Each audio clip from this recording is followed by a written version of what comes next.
Do you want to see something crazy? Well, let me show you this. In the Undead Nightmare DLC for Red Dead Redemption, if you look at this cutscene here, you can see John Marston's family turned into zombies. Now, here's the thing that's absolutely wild about this. There are two separate models for the regular alive version of themselves and the undead version of themselves. And so, in order to handle that, the developers actually had the characters do the exact same mocap acting and animation, and both versions of their models exist in real time. Before that model is swapped out with the undead version is underneath the ground, which is very appropriate when you think about it. And for a convenience factor, this model is symmetrical with the other model. And like I said, what ends up happening is that character model is sitting there waiting to come in, and when it does, you'll see the exact moment where they're just initially swapped. What's also really cool is that Jack Marston has both models as well at all times, and even though he's completely off screen, you can see not only is the model that is off screen that's used in this scene is stored inside the house,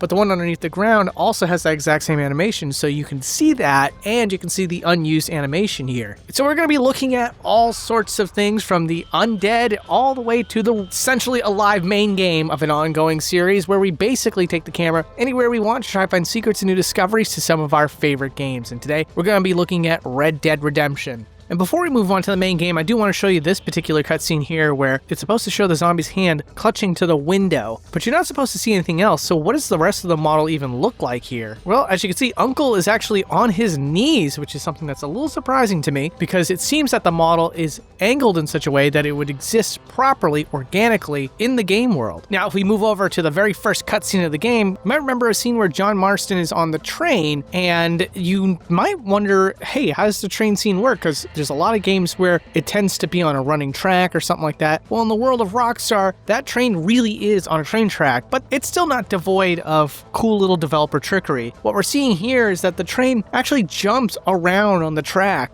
just so that it can probably show up to its destination on time. The good news, though, is that that train is constantly moving from the initial destination towards the destination that it's heading to. But like I said, as a form of trickery, the train keeps jumping from different portions of the track, so you have to constantly catch up to it in order to see where it is next. Another little cool thing about it too is that for whatever reason, the developers decided it occasionally needed to be culled out, so you're just left with the smoke that would normally come out of the front of the train, and it's only on occasion that you'll actually see the full train.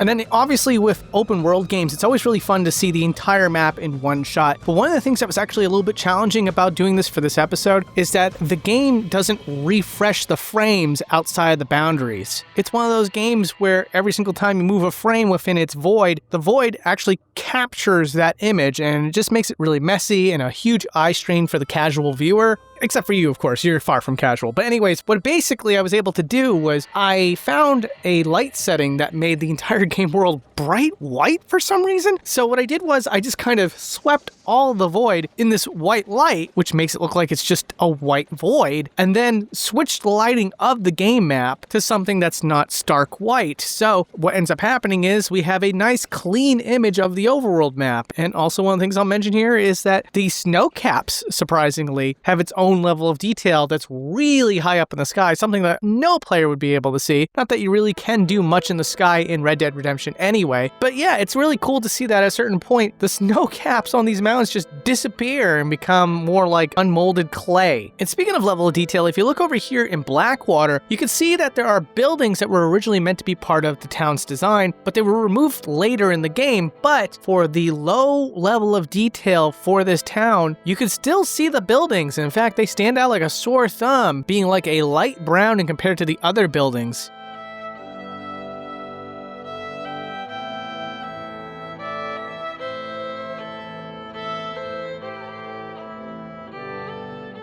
It's really neat, and on top of that, we can also look at what character models do with low-level detail. It's not as amazing as the Red Dead Redemption 2 episode, which of course I'm going to have links to that at the end of the episode here, but they still do things to help with performance with those character models, one of which being is that they strip away all the animations for the characters, and if you are at far enough distance, you can see that they sort of slide around without any walking animation or anything. And next up, I want to show you something that's near the end of the game. It's Bonnie writing a telegraph to John Marston, and this seems to be a generic generic note. He reads it out loud and it says something much different than what's on the actual note. But I'll read out what I think it says here. This one's a little bit legible. Once again, just like the Grand Theft Auto 3 episode, the note is heavily compressed, so bear with me here. But at the top, it obviously says Northeastern Telegraph Company, and there's going to be all sorts of stuff that's like the date and all that stuff. It's not super important, but the body of the note seems to have a first word that's really hard to make out, but then the next one seems to say headquartered. Then on the second line, it says all well, be that would be. Then the next line, it seems to say something like, can you say a board check? It looks like it's written by EM, and then possibly someone that says Chair Kirk. Then at the very, very bottom, it says, read the notice at the top. Also, in one of the very, very last cutscenes of the game, there's this weird object used during the cutscene that's hidden just out of bounds. Right underneath the porch here in the brush, you can see a strange developer object. And what was it used for? Well, it's a possibility that it's a cutscene anchor, which is something that developers would use in order to serve as anchors for cutscene cameras. An object like this makes it really easy to identify the orientation of something in a 3D space. And it's significant in Red Dead Redemption because this is the only time I ever saw it in any of the cutscenes that I was exploring while covering this game. Also, another really cool thing about cutscenes is that sometimes John Marston is stored out of bounds somewhere if he's the player model. So in some instances, you'll find two John Marstons. One's a cutscene model John Marston, and another one is a player John Marston. And it does become a fun little game of where did they hide the player John Marston. So obviously you have this scene here, very, very famous scene. And where is player John Marston? Well, he's in the corn mill. Now you might remember this cutscene when someone leads you over to Fort Mercer. Well, when he takes off, where does he go? Well, the obvious way to answer that question is to follow him on the trail. And at a certain point, he does stop, but he's cleverly stopped at a spot where you shouldn't be able to see him. The developers decided to hide him behind this cliff so that if you were to get a little curious,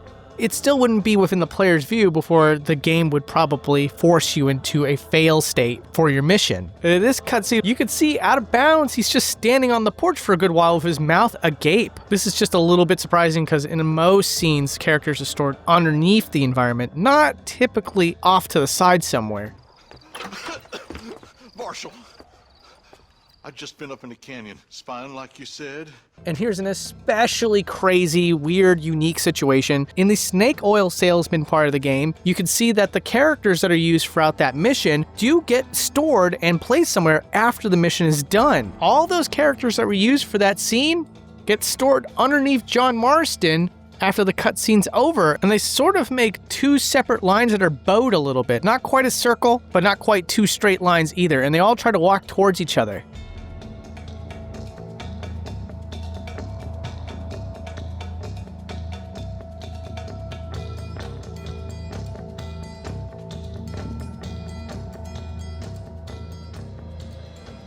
And then for missions where there's a lot of enemy spawns, it's kind of interesting to see where they come from. In a lot of instances, they're probably called out somewhere and you just can't see them. And then eventually on the inside of these environments, you can just see them sort of pop into existence. That's unsurprising. But at a certain point in this particular mission, if you look behind the building, you can see where they're supposed to spawn from. Because not every single one of these enemies get called out before they're brought into the scene. So in a more rare instance, we have a visual representation of where these enemies are stored.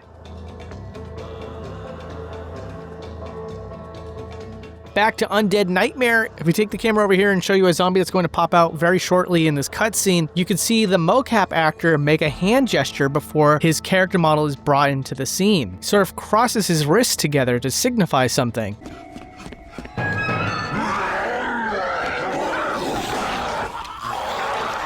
And one of the things I always wanted to do was to take a look inside of Bonnie's house. In this particular cutscene, you can see that objects are stored way off to the side outside the room here on the first floor, but you can see that most of the rooms inside this house are largely unfurnished, which is really interesting because yes, you can technically look inside of the windows of this house and see that for yourself. You can even see some of the weird things like door frames not being fully modeled on both sides and stuff like that. This is all available to the player if you were really, really dedicated to seeing these sort of details. But just so that you're aware, most of the rooms inside this house don't have called out furniture. They are just straight up just unfurnished.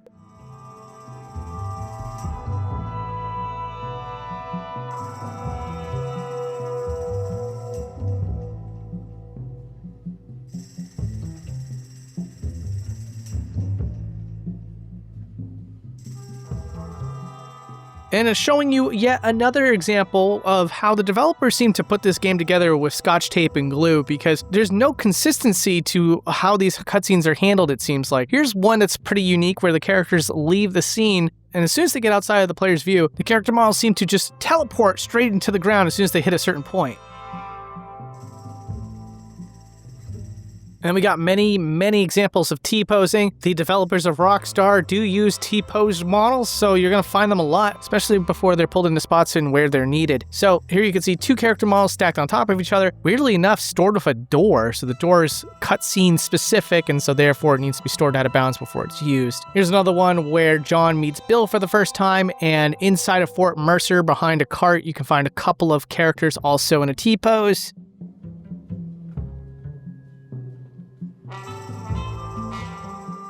Here's an absolutely diabolical one where Jack Marston is stored underneath the barn with his horse, and he's also in a T-pose, but still holding on to the horse. So it's just a T-posing man inside of his horse holding his horse. And then in one of the first cutscenes for Undead Nightmare, we got Dunkel here in a T-pose as well. So we got Zombie Uncle. But also here's one of the things that I find to be really, really cool. The John Marston model was supposed to be completely called out, but there is one artifact that remains that allows us to see what's really going on here, and that's his hat. His hat remains on his head, and you can even see the hat move around with mocap animation that we're not supposed to be able to see. And very fortunately, I was able to even catch the moment where the hat is moved into the scene, and a lot of animation that, again, you're not supposed to be able to see is stored outside here and is walking into the scene. In fact, if you didn't believe me that you're not supposed to see this, here's John Marston walking through a window. And not only that, but he's walking in through the wrong room before his character model finally goes into the correct room, where he then goes and talks to his family. Here's a little something that you guys can see for yourself, but for whatever reason, it seems to be that a book of matches is necessary to make shops work in the world of Red Dead Redemption, because anywhere you go where someone can set up a menu for you to buy and purchase things, there seems to be a book of matches stored inside of one of their shelves, and usually it's clipping through that shelf and you can see it for yourself. Just wanted to bring attention to it because, you know, with a camera and everything, it makes it a lot more obvious.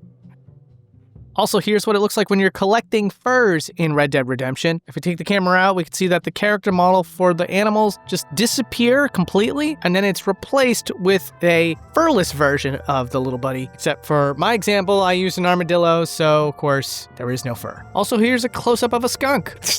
I should have done this with many, many animals, but this one in particular, I was just like, oh, this might be a fun one to show to the audience. It's really cool to see the level of detail that they put into the animals, the critters, because for a skunk here, man, it's got a realistic looking face. It sure does. And speaking of animals, if we take the camera inside of the snake oil bottle, we can find a snake head. Not exactly sure what's going on with the priority layer on this snake. It's kind of strange, but even so, we can still take the camera up to the snake head and give you a close idea of what that snake looks like.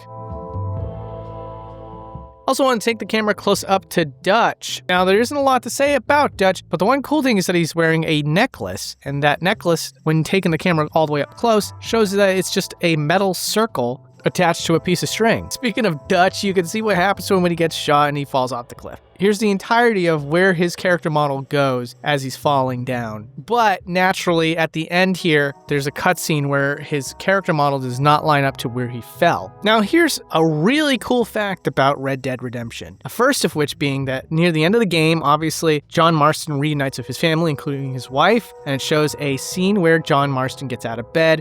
And it seems to imply what sort of clothing or lack thereof that John Marston's wife is wearing. However, if you take the camera underneath the bed sheets, you'll see that she's wearing a corset as well as stockings and pantaloons. So she's fully clothed. And I would have told you that, much to my surprise, because of this being a Rockstar game, there seemed to be a really tight ship worth of work for all the female character models and male character models as far as keeping them fully clothed. However, there is only one instance that I found where that is not the case, and because this is YouTube, I obviously can't show you what I mean. However, it does involve John Marston's wife, and if you do want to see what I'm talking about, I'll make it Patreon exclusive content. Plus all the other discoveries that are just not allowed on YouTube. You'll have access to that, all for the low price of $3. So anyways, that is it. If you want more content, I made a Red Dead Redemption 2 episode a long time ago. If you want to check it out, I recommend that you do. It's one of my favorite episodes that I've ever made. Not just saying that, I really do think that it has a lot of awesome content. So if you want to check it out, check it out. And outside of that, take care.